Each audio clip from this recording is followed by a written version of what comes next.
যে আপনারা যারা আমার ভিডিও দেখেন, লাইক কমেন্ট করেন এবং ফলো করেন, সবসময় আমার ভিডিও দেখেন, কিন্তু আপনারা আমার থেকে কোনো প্রোডাক্ট অর্ডার দেন না।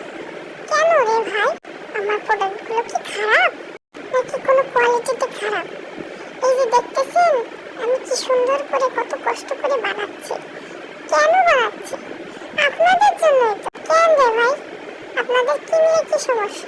আপনাদের কি মাথায় চুল নাই নাকি টাকলা হয়ে পড়ছেন? আমার পেজে সব ফলোয়ার কি সব টাক নাকি? যদি টাক না হয়ে থাকেন তাহলে এক্ষুনি আমার ক্রাঞ্চি হেয়ার ক্লিপ, হেয়ার বো এগুলো অর্ডার করুন। আর যদি টাক হয়ে থাকেন তাহলে হেজাব মাথায় দিয়ে বসে থাকুন। বাই দ্য ওয়ে, আমার কাছে কিন্তু হেজাব পিন, বুরুজ এগুলোও পাবেন। চাইলে হেজাবও আপনি নিতে পারেন। এত কিছু যেহেতু পাবেনই, তখন অর্ডার করতে সমস্যা কি? জলদি